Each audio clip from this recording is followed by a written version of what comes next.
Hey, what's up guys? This is Cole with CJC Off-Road, and today we want to bring you guys part 2 of our shop dually build. For those of you guys who aren't familiar, this is a 2007 Ram 3500 5.9 mega cab dually. We recently picked this truck up from its original owner here in Los Angeles. It only has 24,000 original miles. We were ecstatic to find it. You just don't see trucks like this very often. We already released part 1 of the build series on this truck, where we added a Carli 3-inch pin top system, factory 10 to 18 Alcoa wheels, and 37 1250 17 Nitto ridge grapplers. And from there, we've actually done a couple more things since, so we kind of want to bring you guys up to date and showcase what we've done to kind of modernize and improve upon this build.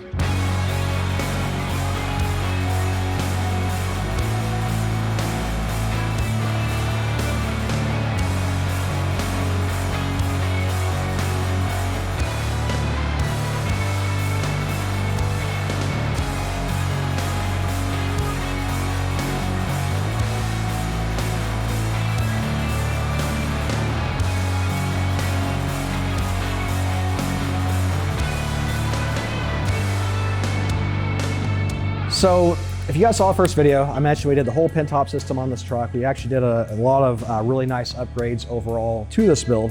But there were a couple little things we wanted to go ahead and add and kind of improve upon how this truck drives. To start, we added a Carli low mount Y-style stabilizer. So this is not something we've probably ever featured on this channel before. This truck actually has the original Y-style steering on it. Being that such low mileage, it isn't really worn yet. So what we want to do is kind of work with what was already here and improve how the truck drives. With these larger 37-inch tires, we were getting additional steering wheel feedback going down the roads here in Southern California. So we opted to add Carli's low mount Y-style stabilizer. This is a stainless steel nitrogen charged stabilizer. And primarily what it does is replace the factory steering stabilizer unit with a much heavier duty unit that reduces a lot of the steering wheel feedback that 37-inch tires can cause on these trucks. From there, we opted to add Carli's front differential guard. I'm not sure if I'm ever going to run this truck hard off-road, but that is, Carli's front differential guard is a relatively cost-effective upgrade. It looks really cool under the truck. And if in the event that we do take the truck off-road, if we happen to smack a big boulder or something like that with the front differential, it's additional protection we need to go ahead and make the truck usable in these situations. From there, we opted to add Mag-High-Tech's rear differential cover. Again, not a whole lot of practical purpose in my opinion behind this upgrade, other than it cosmetically looks really nice. I feel the Mag-High-Tech's a really cool period correct looking upgrade under a 2007 truck like this. It does add some additional fluid capacity. Not that I'll be pushing the limits of this truck in terms of towing, but really cool upgrade as well. It looks really nice under the truck. From there, we wanted to further clean up this truck's undercarriage. It's overall in pretty good shape, but this truck having been parked by the beach its whole life, the original exhaust was looking a little shabby. So being here in Southern California, there aren't a ton of performance related upgrades we can do on these trucks. Keep them legitimate for smog. But what we did opt to do on this truck is a Magnaflow 5-inch catback exhaust. Really cool stainless setup, kind of updates the look of the truck. Adds a little bit deeper of a tone to the overall exhaust note. Not a ton of overall seat of the pants difference, but just a nice looking upgrade under the truck, I thought. From there, another real simple upgrade was the Amazon tow hooks I added. Real cheap upgrade. They're just billet tow hooks off of Amazon that kind of tied in the all black bumper look with the chrome that's all over the truck. I love little detail modifications like that and how they kind of update how these trucks look. From there, we opted to go ahead and do some updates on the interior. This truck's interior very much felt like it was still straight out of 2007.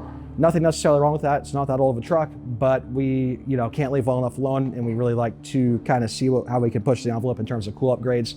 What I opted for primarily on this interior was a leatherseats.com leather package.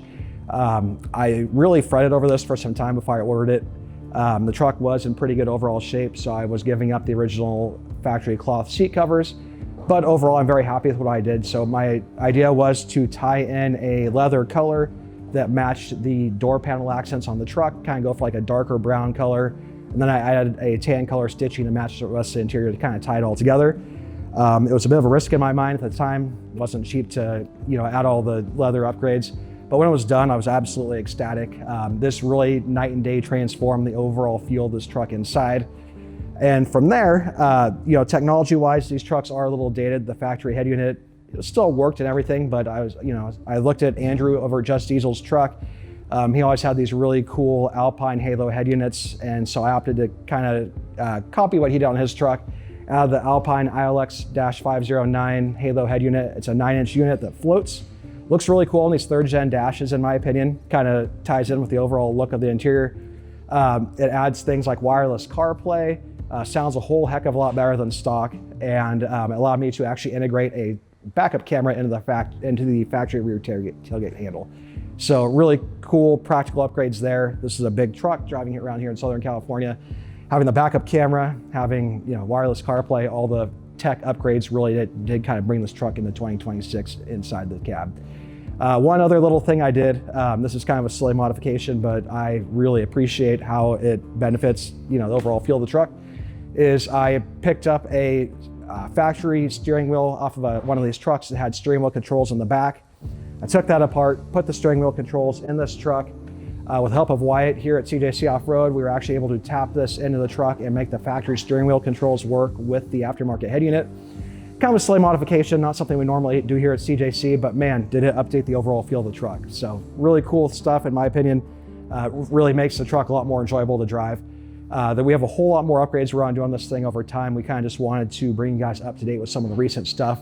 I've been driving this truck to and from work a lot lately and have really enjoyed the overall comfort and what this thing is for a 2007 Mega Cab. Now, if there's anything else you guys want to see on this build, feel free to reach out. You guys had some really cool ideas after the first video was released. I was happy to kind of implement those into this build. So anything else you guys can think of, anything else you guys want to see, we have a lot more to come. We're going to go ahead and address steering here pretty soon. There are just too many cool aftermarket upgrades for these trucks to leave the front end of this truck stock. So keep an eye out for that. Hope you guys enjoyed watching. Thank you so much.